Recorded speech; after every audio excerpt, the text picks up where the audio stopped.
we are at the 2011 Minnesota Governor's Fishing Opener in Grand Rapids, ready to document the progress the state is making on comprehensive action to fight aquatic invasive species.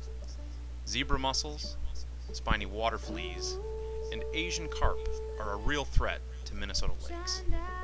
Lack of awareness, lack of a comprehensive statewide plan, and lack of commitment have allowed AIS to spread through Minnesota lakes at an alarming pace, threatening lakes' ecosystems and the enjoyment and recreation these lakes provide to all. Our project team, formed through the Humphrey School Policy Fellows Program, set out to raise awareness of the issue, promote solutions, and help drive necessary legislative changes. To do this, we reached out to the Governor's Office and the Department of Natural Resources to propose a demonstration of decontamination equipment now available to clean boats that have visited infested waters. The DNR and Explore Minnesota took it from there and arranged the demonstration. We wanted to see the equipment in action and learn more about what is needed in the fight against invasive species. So, we ventured up to Grand Rapids for the event and to learn more. First, we talked with DNR Commissioner Tom Landwehr regarding what boaters needed to do. What is the DNR asking people to do this year on the lakes? Well, we're all about aquatic invasive species this year. This is our big message, and what we see behind us is a decontamination station. It's a very high-tech way to spray down boats to eliminate aquatic invasive species. The department this year is really trying to re-emphasize, we have been doing this since 1990, the need for people who move boats around, who move docks around, to take the personal responsibility to clean those boats and those docks, because that's the primary way that we spread aquatic invasive species. Commissioner Landwehr also talked about the influences helping provide momentum on this issue. The reason we're able to get that today is because of the groups and the individuals who are concerned about aquatic invasive species. Everything the department does is either authorized or funded by the legislature, and so we need the legislature to be aware of this and put this as a priority too, so that we get the authorization and the funding. So individuals made it happen this year by directly calling their legislators, by directly calling the governor, and organizations made this possible by directly doing those same things. We need that continuing into the future because we still do not have a long-term funding source for dealing with these things the way we need it.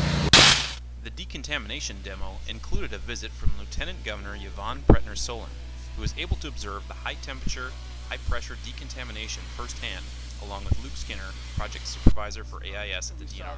We were able to ask Luke about the decontamination stations and common misconceptions among boaters. When would that be used, and how long does it take, and is it a big deal? Sure. Is it a... Well, I think the decontamination stations really help reduce the risk of spread, especially from those lakes that are already infested with zebra mussels.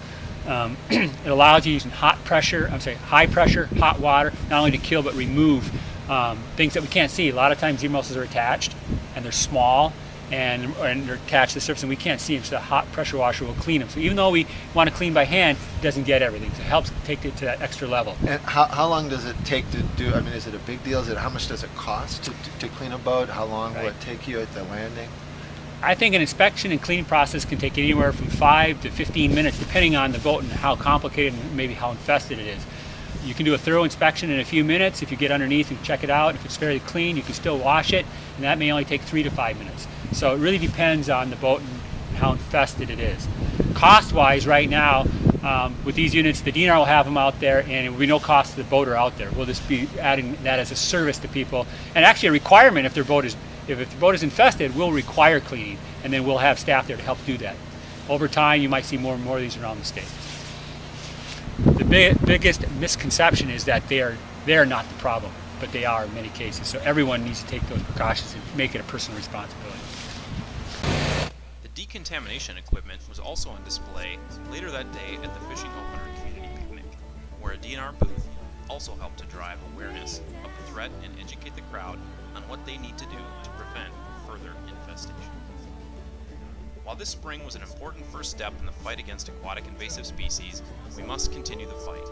It will require some increased inconvenience and cost, but the land of 10,000 lakes cannot stand idly by while our lakes are overrun.